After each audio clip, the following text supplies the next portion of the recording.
With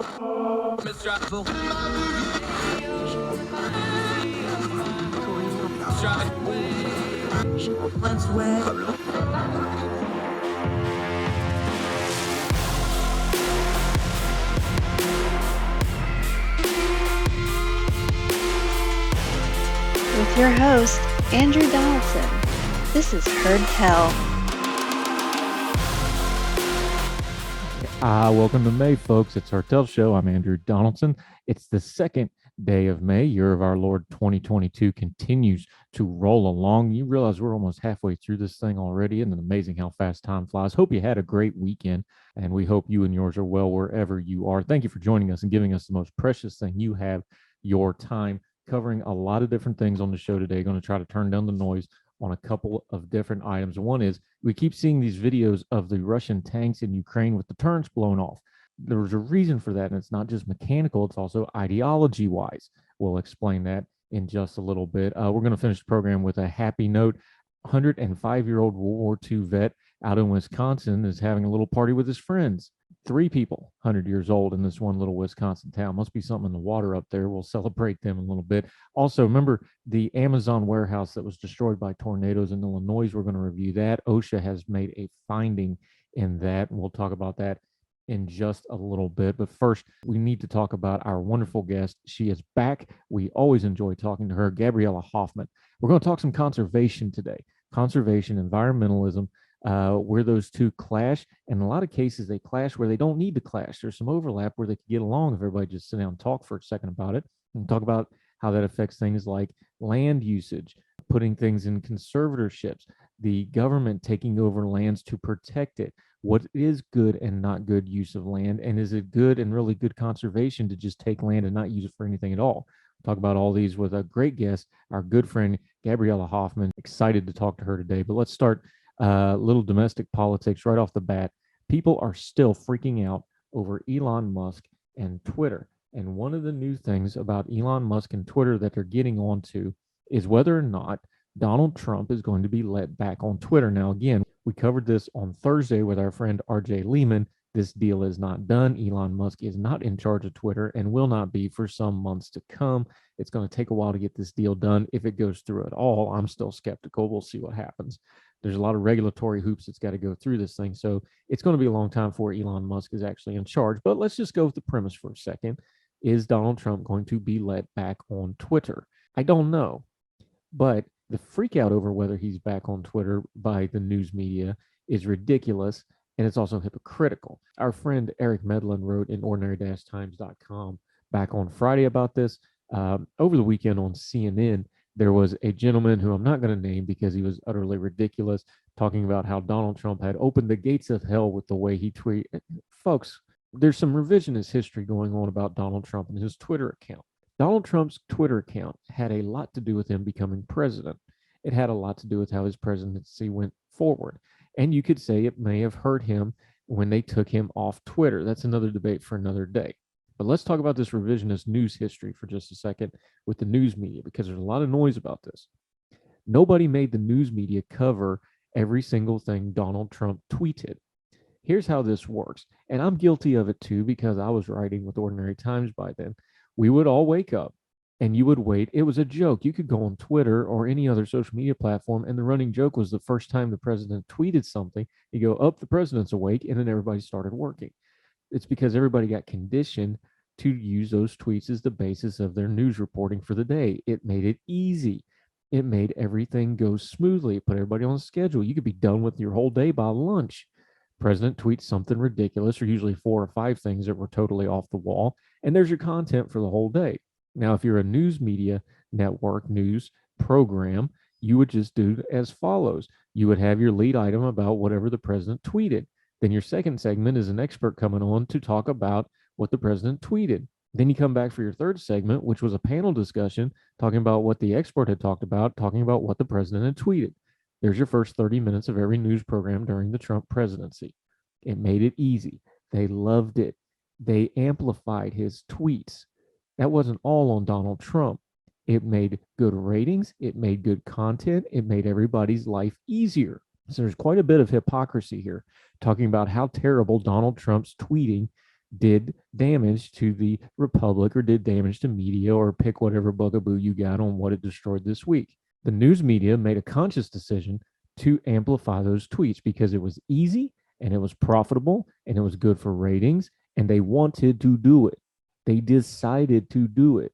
Nobody made them cover Donald Trump's tweets.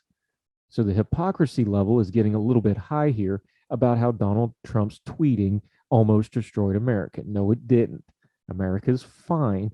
Now there's damage because of some policies and the debates and the way we treated each other. And we can argue the policies of Donald Trump, and we can argue his moral failings as well. And we have on this program. We call it as we see it. We don't play favorites, and we're not on teams here. But for the news media to pretend like they didn't have a hand in the elevation of Donald Trump's tweeting is absolutely hypocritical and ridiculous. They did it because they wanted to. They did it because they had a monetized reason to do it. And mostly they did it because it was easy. I know it. I did it too. Wake up, write your piece about whatever the president tweeted, and go about your day. Nice and easy. So skip the revisionist history about Donald Trump's tweeting. The news media needed it just as much as Donald Trump did. We have all the studies now of the billions and billions of dollars of free advertising he got because of the way he was covered. Symbiotic creatures sometimes don't realize how symbiotic they were.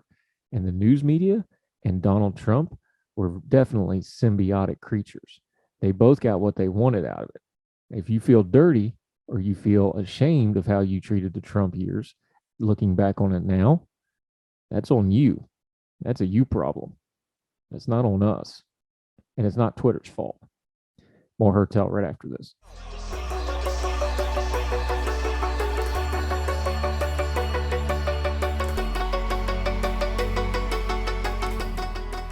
Going back to Hertel, let's go over to Ukraine real quick. Russia tanks have been getting chewed up. We've covered it on this program before.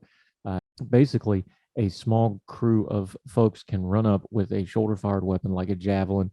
They've also been using drones and some other technology, and they can kill a multi-million-dollar tank relatively inefficiently, relatively cheaply with a shoulder-fired weapon, and it's chewing them up. The Soviets have lost over 500 tanks by some estimate, maybe even more. Part of the problem, the Washington Post details this with some wonderful graphics and detail, is the T-72 tank design. The most proficient tank design currently in operation in the world has a fatal flaw in it. From the Washington Post, the fault is related in many ways. Russian tanks hold and load ammunition. These tanks, especially the T-72, the Soviet design, hold on to that Soviet part for a second, it's very important here. Wide use in the Russian invasion of Ukraine, shells are all placed in a ring within the turret. When an enemy shot hits the right spot, the ring of ammunition can quickly cook off and ignite a chain reaction, blasting the turret off the tank's hull in a lethal blow. That's why you're seeing so many pictures of the turrets laying off somewhere else. That means the ammunition blew up and blew the tank up from within. For a Russian crew, this is a quote from Robert E. Hamilton, professor at U.S. Army War College. For a Russian crew, if the ammo storage compartment is hit, everyone's dead. It instantaneously vaporizes the crew. All those rounds, around 40, depending on if they're carrying a full load or not, are all going to cook off, and everyone is going to be dead. British Defense Secretary Ben Wallace this week estimated the Russians had lost at least 530 tanks destroyed or captured since the invasion. Ammunition in most Western tanks are kept in the turret under a heavy hull or in the back of the turret, like in the Abrams.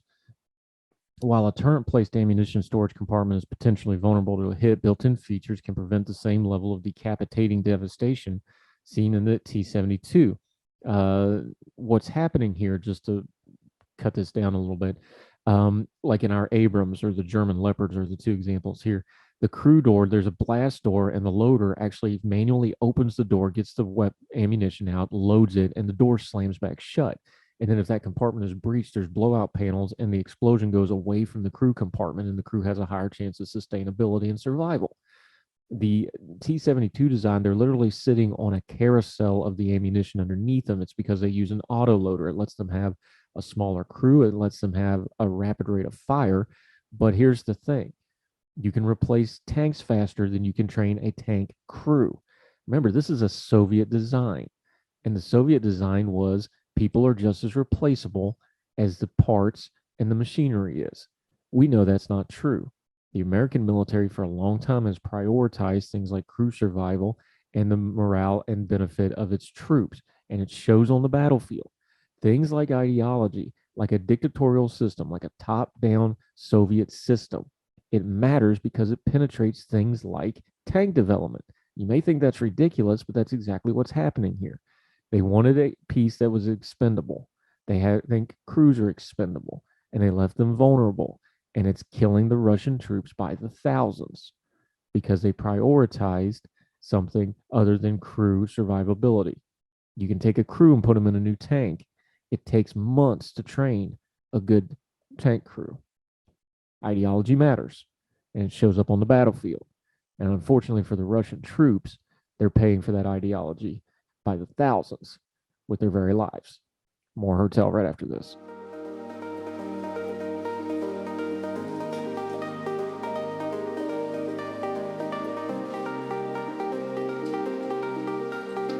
Welcome back to Heard Tell, one of our favorites, one of the superstars of Young Voices. We have a lot of them on. We don't play favorites. She's one of our favorites. Gabriella Hoffman, the program before. We always enjoy talking to her. We're going to talk a little conservation today. How are you, ma'am? Welcome back. Good to be with you, Andrew. Thank you for having me on. Doing well. She is an award-winning writer, very talented writer. She has a list of credits that will make anybody jealous. Of course, a Young Voices contributor. She's got a lot of irons in the fire, and one of those irons in the fire is you had yourself a very busy Earth Day. You're, of course, an avid outdoorist. We're talking conservation today. What did you do for Earth Day? Because I was up in West Virginia, which if you're going to be somewhere, West Virginia is a darn fine place to celebrate nature and the outdoors. Tell us about your Earth Day because you kept yourself rather busy, didn't you? I did. I was actually in Nebraska for a conservation related summit, which we can go into detail as the conversation progresses. So I wasn't really outdoors on Earth Day itself, but I made up for it over the weekend doing some trout fishing in the mountains on the West Virginia border. And I caught myself some decent brown and rainbow trout. Can't complain. Yeah, that's good stuff, especially if you cook it just right. Let's start right there. We've had this conversation before, but I always want to make sure the audience is with us on this.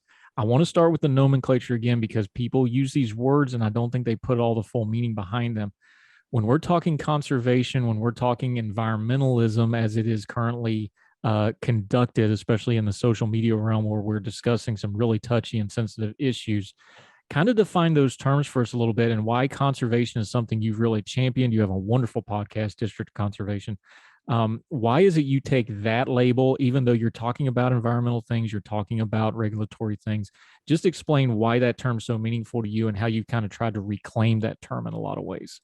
Yeah, I'm not the only one doing it. I'm just probably one with a bigger platform that is keen on doing so, but it really is important to make a distinction between the various shades of environmentalism. Environmentalism isn't a one size fits all type of thing. It actually has a lot of shades, a lot of iterations.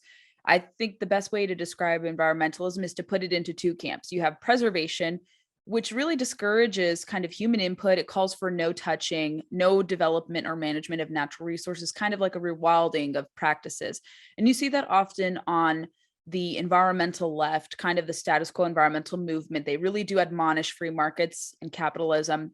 They don't really like that. And they want the heavy hand of government to dictate the outcomes relating to environment. And that can be problematic, of course, as we know.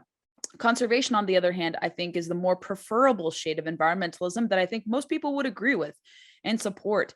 And the United States, all things considered, has been a leader in environmentalism with obviously putting rules into effect that do contribute to a cleaner air, cleaner water, stewardship practices, and a balanced use approach.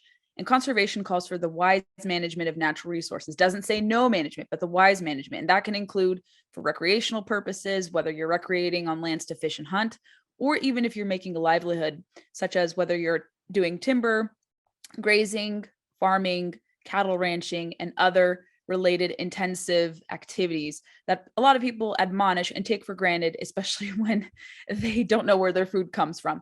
So it really is easy to define what environmentalism is. Oftentimes, conservation is conflated with preservation, and a lot of people in the environmental left love to conflate the two terms. They often say conservation is very anti-capitalistic. It has to be this way. And that's intentional. That's intentional for them to kind of distort what the meaning of it is. And that's why I think many people on the right are often really ambivalent and kind of reluctant to champion the environmental cause because it is so misunderstood what this term is. So I think many like me, a handful like me in media and hopefully in grassroots and other niche areas are able to kind of reclaim that term. I've been doing so for the past few years on my podcast through my writings.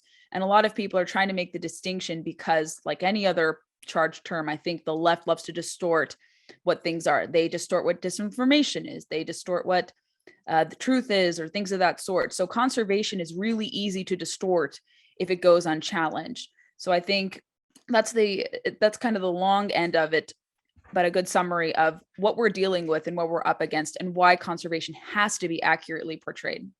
One of the big differences between environmentalism as it's currently, again, it's a broad term. You can make it mean just about anything you want to make it mean. I'm just in the parlance, especially on social media, as we see it thrown around in the news media. Environmentalism has gotten very doom and gloom. It's gotten very fatalistic in a lot of ways. You talked about this when you were writing at Inside Sources, though. Part of conservation is starting from a positive viewpoint of like, yeah, there's a lot of things we can work on here, but things are conservation wise, environmental wise in America, things are actually pretty good, especially if you kind of take a global perspective, things like water, things like land use. Talk about that for a minute, because sometimes we don't talk about the good news and that skews your perspective. And then when we go on to talk about things like we're going to in a minute, like land use, this is the important missing piece to a lot of this, because people need to understand, yes, you can responsibly do this stuff and still be environmentally minded. That's missing from this conversation, isn't it? Absolutely. And I think, again, it's intentional. It's to scare people. It's to fearmonger, to say that we're in a very perilous time when it comes to the environment.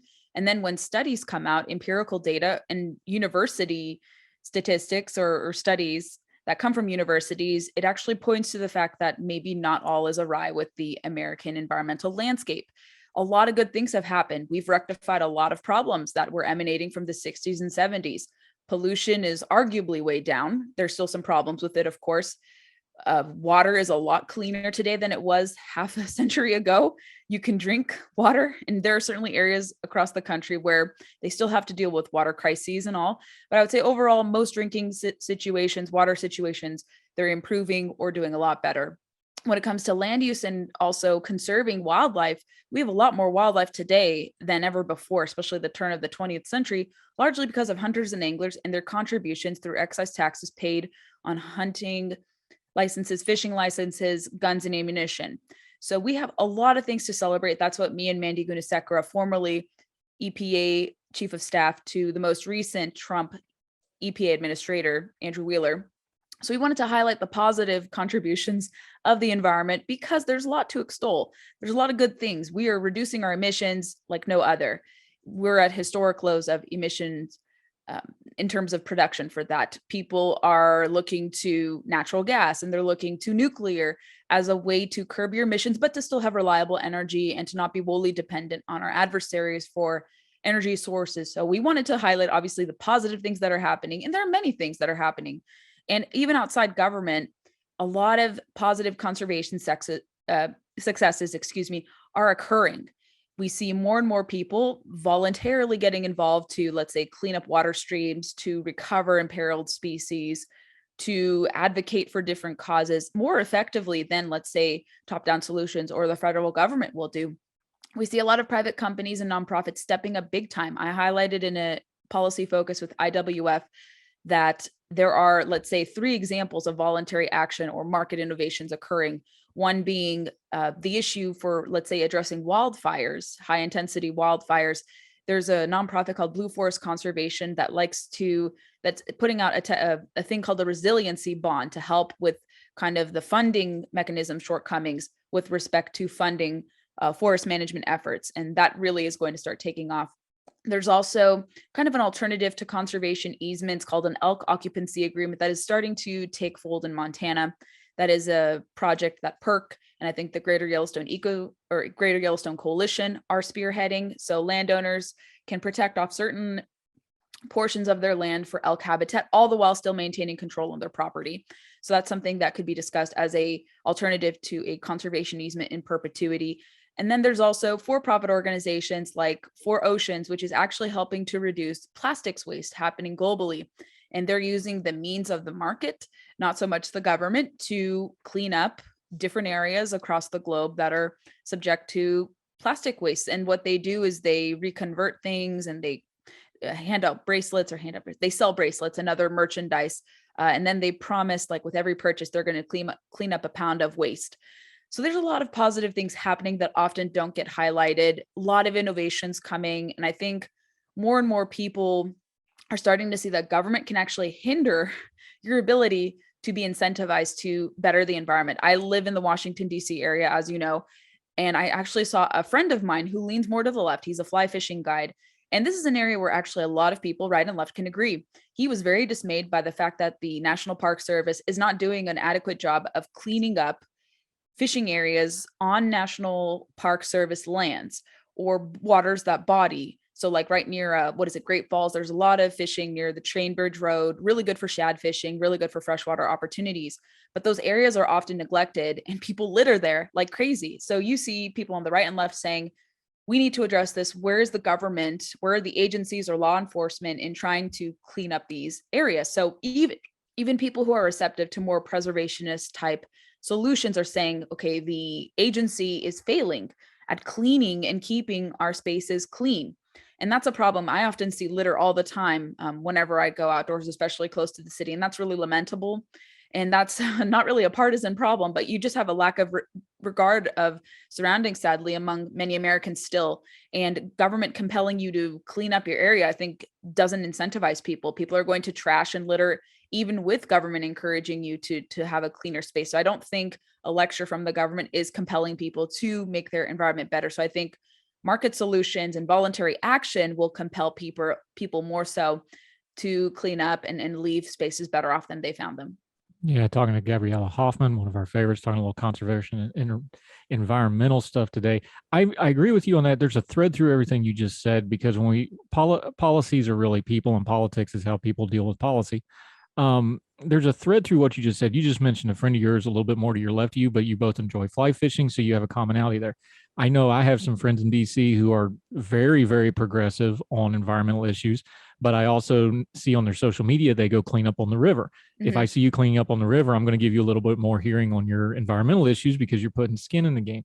There's some personal stuff to this where if we could get it out of the policy realm a little bit, and I understand those things are important, but, and we've talked about this before, there's some natural allyship that could get past a few things, like landowners and environmentalists, hunters and fishermen and outdoorsmen and environmentalists, but they have some political barriers because, obviously landowners, they're going to be wary of regulation of these things. Mm-hmm. Hunters and fishermen, some of the more progressive folks will probably get a little freaked out over things like guns and Second Amendment, and those people carry guns all the time.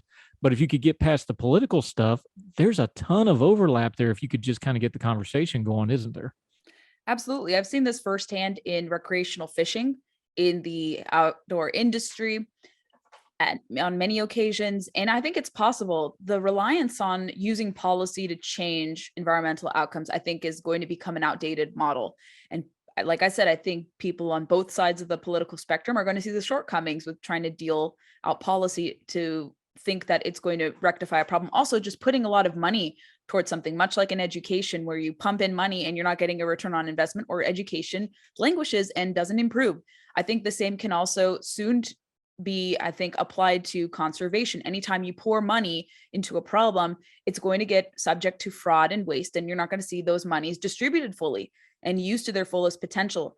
I think of the America the Beautiful push, which is related to 30 by 30, which I know we'll cover in our segment, but they just said they're going to appropriate $1 billion for it. How is that going to be stewarded? How is that money going to be properly appropriated?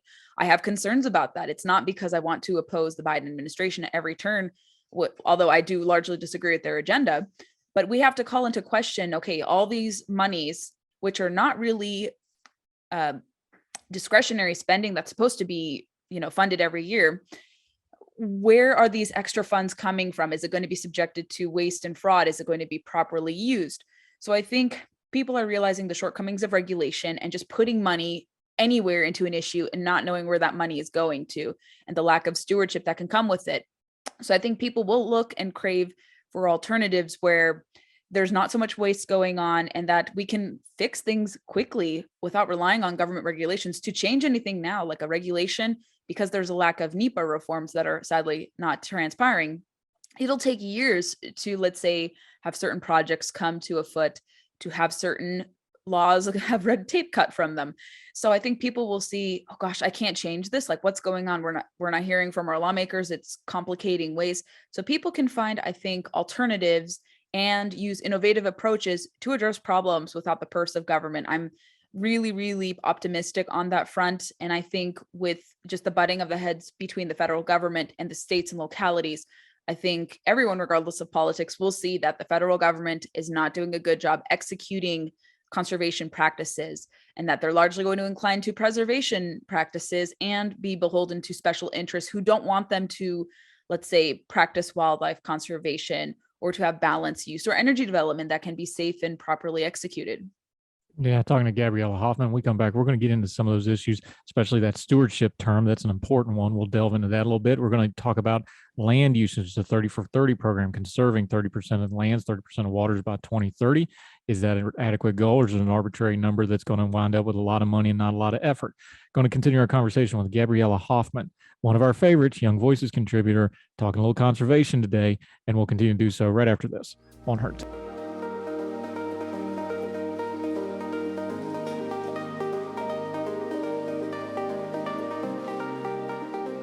Welcome back to Herd Tell. We're continuing our conversation with Gabriella Hoffman, talking a little environmental and conservation. Let's throw another term in there, good biblical term if you grew up as church folks, but other faith-based groups have similar things as well. But stewardship is a term that you actually used, kind of like conservation. It's gotten a little bit of a negative connotation, but stewardship goes back to what we were just talking about, and it leads into what we want to talk about with land usage of, hey, we have this thing. This land's going to be here before us. It's going to be here after us. How do we steward it? Because it's not ours, even if we own it. Talk about that mindset and how that could change policy when it comes to things like land use. Absolutely. And when I talk to center audiences across the country or even through virtual formats, I often mention that you can use stewardship interchangeably with conservation. There are a lot of parallels, and I think the terms are very similar. And I think in terms of, let's say, conservation being a conservative concept, I try to marry the two ideas and showcase that we're inherently like this, and even libertarians too. You're inherently conservation minded. You just don't realize it yet, especially if you're a landowner, you run a cattle operation, maybe you're a hunting or fishing outfitter, or you have access to private land, or you manage land with others, things of that sort. So I think most people look to those who steward the land, those who feed this country, those who offer recreational opportunities on private land. And you see that they care very deeply about their surroundings. If let's say they're in commerce and they have to make money, have a profit from their operations, they don't want to have land that is tilled that is terrible, or that is not good soil, or their livestock are prone to disease. I think you talk to most ranchers or cattlemen, and they'll tell you they love the land that they, let's say, make a livelihood off of. They love their livestock. They love their surroundings. I've talked to people in Florida. I've talked to people in the Mountain West, and you see that same love of land and stewardship echoed regardless of where you are in the country, because it would be counterintuitive for them to just, let's say, develop or to not set aside land for protection or preservation uses, but also to allow for opportunities to, let's say, have a commerce related component, or if you're fishing and hunting, allow people to, let's say, if they want to harvest something or they want to take fish out of, let's say, different streams, then you can allow it, but also subject it to state regulations. However you want to do it. Obviously for hunting, you want to definitely adhere to state regulations, but for fishing too, you also want to adhere to that as well. But stewardship is leaving the land better than you found it. And I think that's a very inherently conservative and even libertarian ideal. You don't want things to be worse than you found it. I don't know any conservative or libertarian off the top of my head who was like, yes, I wanted to spoil the land and water that we use and drink and thrive off of. That's extremely counterintuitive. And I think that's a very politically charged, let's say, image that was concocted by many on the left, the environmental left, because conservatives didn't have a response to different environmental problems, or if they were very progressive and they agreed with a lot of those environmentalists on the left. So now, 40 years later, after free market environmentalism started to take foot, that's where I think people started to become more comfortable with saying, yes, I'm a good steward of the land. You could trace it to your belief in Judeo-Christian values, or you could trace it to just what you do. in both ways. I think people can relate to it from a religious mean or from a practical means and see that, yes, I already do this. I should talk about this more positively and talk about why it's counterintuitive to not care about the land you make a livelihood off of or the land that you like to recreate on. And I think you talk to most conservatives, they agree with that. They agree with the stewardship model and they agree with balanced use, having multiple uses, especially if you live against public lands as well. So there's a lot to take away from that term, but I think it is perfectly applicable in the political sense too. And I think you'll start to see more people story tell and kind of share their perspective using that as a frame of reference, using the stewardship term as a frame of reference. So talking to Gabriella Hoffman, is the 30 for 30 plan good stewardship? This is a Biden administrative plan. Look, I know how these things go because I've done enough meetings and management stuff. This looks great on a slideshow. Oh, it's 30% water and 30% land by 2030. Like that's easy to sell. That's easy to pitch. But is it good policy? Because what's getting into, and when you brought this up when you wrote about it at Pew, there's a lot of fine detail here where what they're actually trying to do with a lot of this is they're trying to get into private lands and easements and conservatorships. And now we're into things like, well, these have specific legal definitions. These aren't just buzzwords and terms.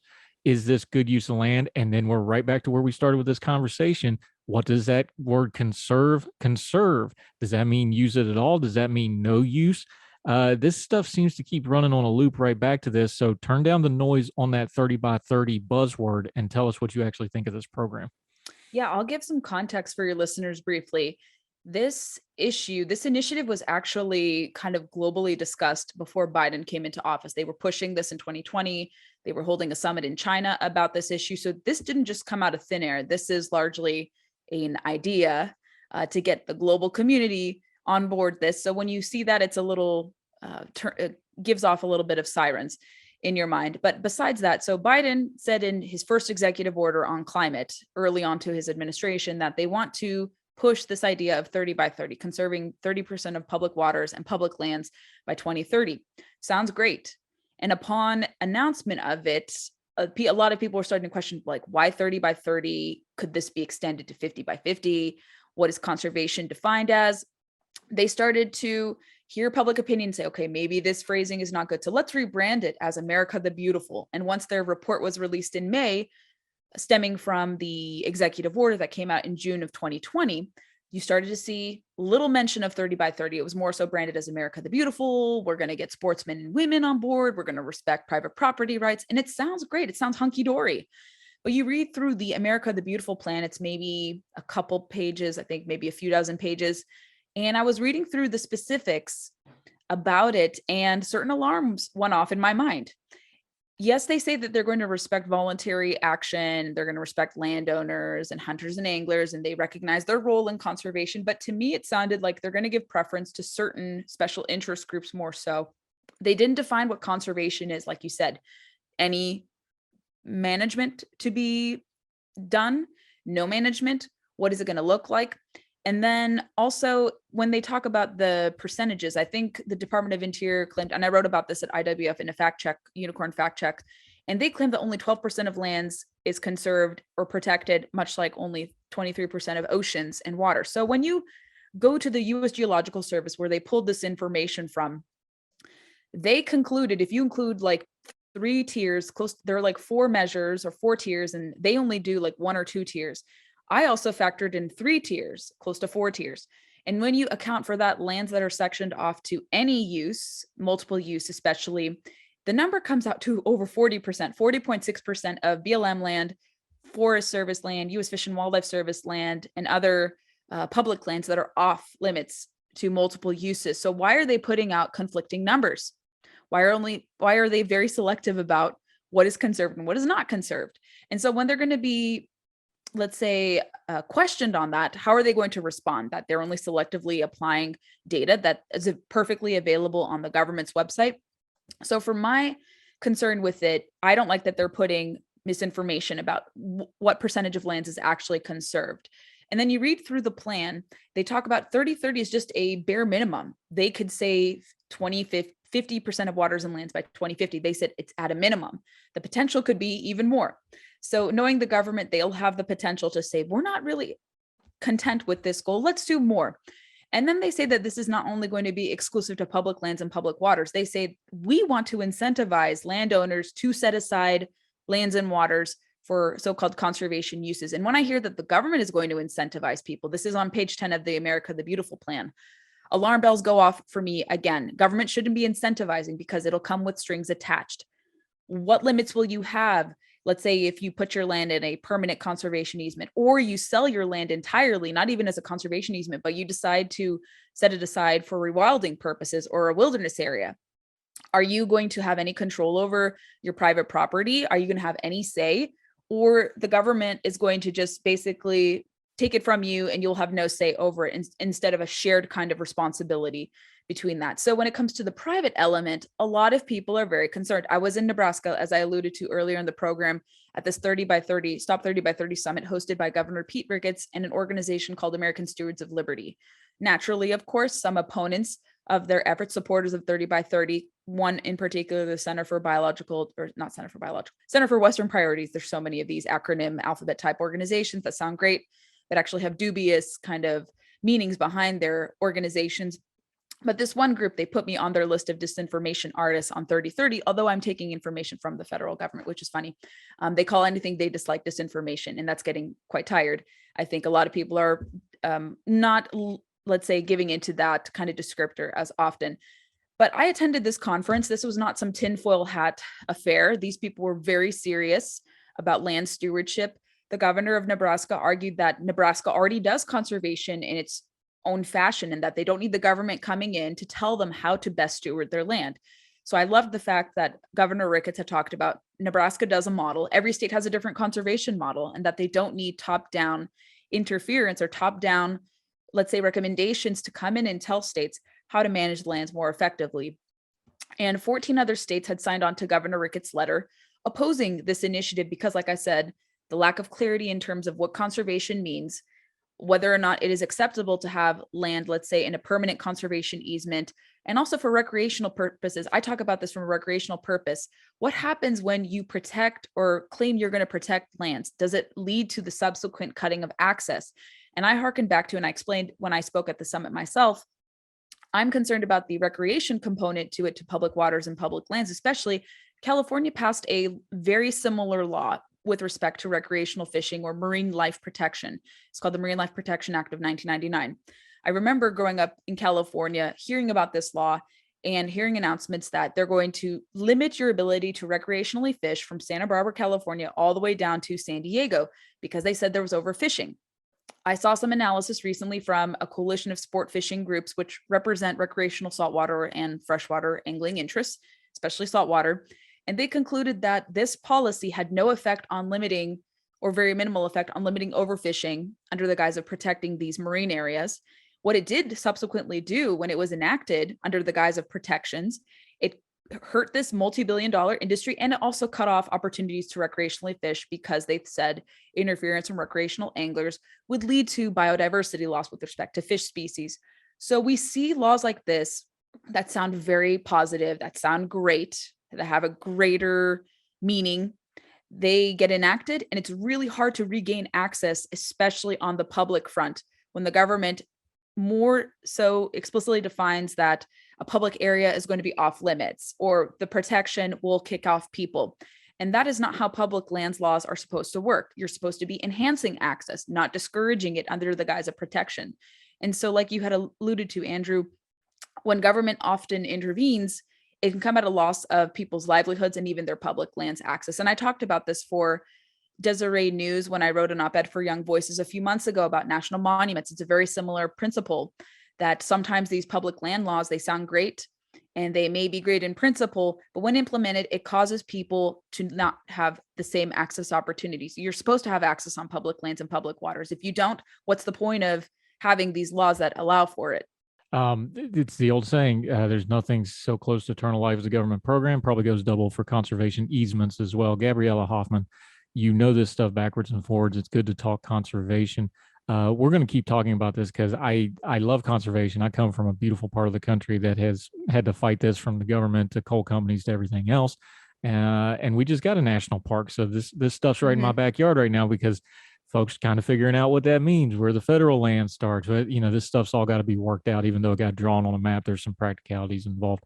You are fantastic on this. We'll keep having you back until we get you back on the program again, though. Let folks know where they can follow you, where you're writing, and what you got going on until we see you on Hertel again.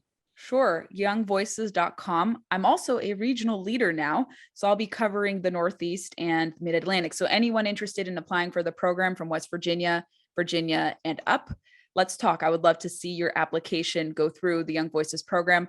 I have a website, GabriellaHoffman.com. You'll find all my podcasts, all my writings, social media accounts, and I would love to connect with your listeners and to talk more about this again in the future. Yep, and she's on Young Voices page. She's real easy to find. She's right beside me. They put her there to make me look younger, I think. Gabriella Hoffman, you're fantastic. We always enjoy the conversations. Do sign up for Young Voices. It's a great program. That's why I work with them.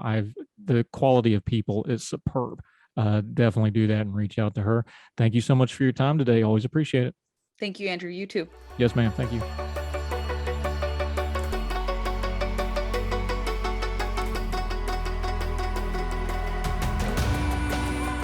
Welcome back to Hertel. You remember a while back, Edwardsville, Illinois, the Amazon warehouse that got hit by a tornado, and this was just bad. It's horrible. Tornadoes are just one of the most destructive things in nature. They're unpredictable in a lot of ways. But this is from KMOVTV.com.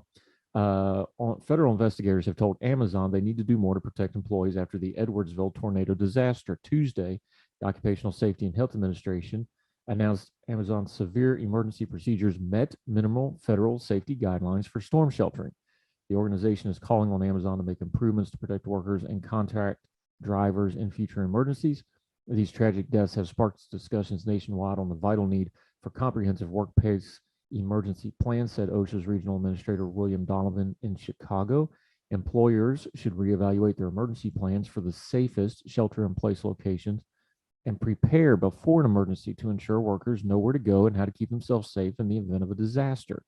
Calling on Amazon to be an industry leader for workplace safety, said Assistant Secretary of Labor for OSHA, Doug Parker. 6 workers died in this event.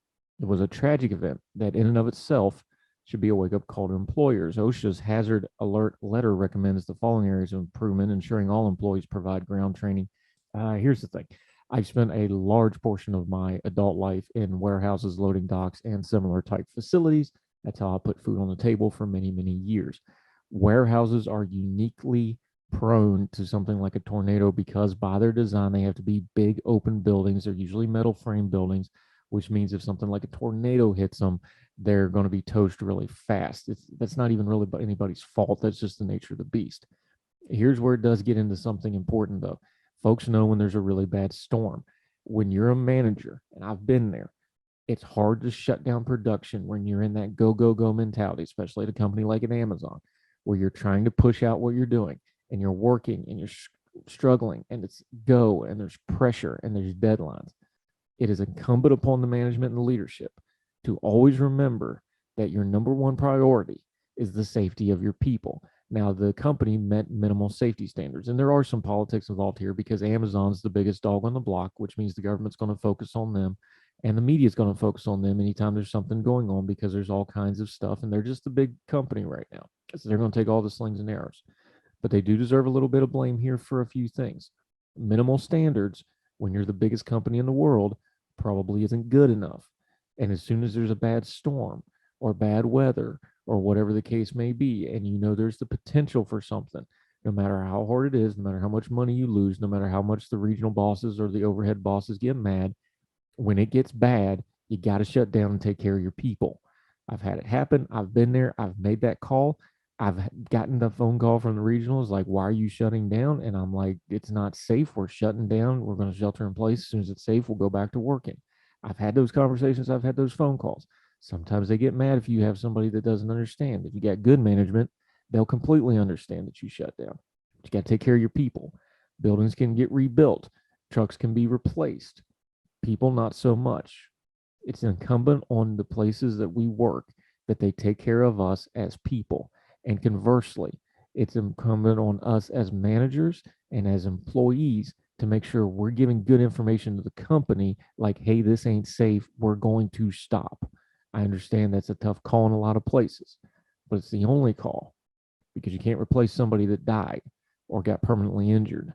And then you've made a whole lot more problems for a whole lot of folks that are far beyond just what your production schedule was.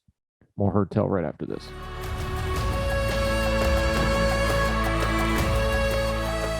Welcome back to Heard Tell. You know, we always try to end on a good note. So there's something in the water up in Wisconsin. This is WGLR.com up yonder in Wisconsin. A Trepalow County man who will say the years of our lives are only as good as how they're spent. This Pigeon Falls celebrity can share more than a century of stories. Sometimes the best way to live a life is to go with the flow. It's a great, great life, said Pigeon Falls native Reynolds Tomter. Tomter rides the wave of a town he's called home for more than 80 years. His lifelong friend, Leland Chenoweth, has a word to describe this World War II veteran. Positivity, Chenoweth said. You'll never get an argument out of Reynolds. Tomter's daughter, Julie Tomter Warner, said the personality has one limit. And she said that's when the Packers are not doing well. People might recognize Tomter from the golf course. News 8 now spoke with Tomter back in 2012 as part of the Jennifer Livingston In Search Of series, and he's welcoming soul to everyone he meets. Quote, he's the first one to show up every morning at 7:30 for his coffee, said Deb Dwyer, owner of the My Second Home Bar and Grill in Pigeon Falls. Tomter takes Dwyer's breath away. One time he hopped up the steps. He's just amazing, I have to say. I've been lucky, Tomter said, and having good health. It's the best gift of all when you celebrate as many birthdays as he has. He's 105 now. It's unreal, Tomter said. This moment leaves Reynolds without words. After all, who wouldn't want to live out their dreams of having a happy birthday party at the bar when you're 105 years old? We've been having a real party, Tomter said, and he's a chip off the old block, said Helen Haverson, a longtime friend of Tomter. Halverson is also a member of the Century fraternity. Add Chenoweth to that list, too. That's more than 300 years of life, standing side by side. Tomter credits a good attitude to his longevity. If you don't have a good attitude, you could have aches and pains almost any place. Perhaps there's something in the water in Pigeon Creek, or maybe it's the love shared between family and friends over 105 years that has carved Reynolds his own path of least resistance. Everybody takes care of each other, he said. We've all enjoyed it together. Reynolds is one of Wisconsin's oldest living World War II veterans. To put his age into perspective, Tomter was born a decade prior to the Great Depression. So 3 centurions celebrating the 105th birthday of Mr. Tomter, World War II veteran. God bless you, sir, and all your friends. May you enjoy good health for as long as you want to. You certainly deserve it. That'll do it for Heard Tell. Thank you so much for joining us on this Monday. We'll be right back here again tomorrow. If you haven't subscribed yet, please make sure to do so. It's completely free. It only costs you a click, whether that's on the YouTube page or on any of the podcasting platforms. You can actually do both. Nobody's going to say a word to you. We won't chill. We're not judgy like that. Do subscribe, though. It keeps you from missing out anything we do. Heard Tell show every weekday morning. The Good Talks interview segments every afternoon, twice on Sunday show. If you missed it, it was a great one because we had such a great week last week. That's on there as well, including some of the deep dive podcasts we also do for you. So until we see you again tomorrow, we hope wherever you and yours are, you are well fed. We'll talk to you tomorrow for more Heard Tell. All the music on Heard Tell is provided under a Creative Content license from monstercat.com.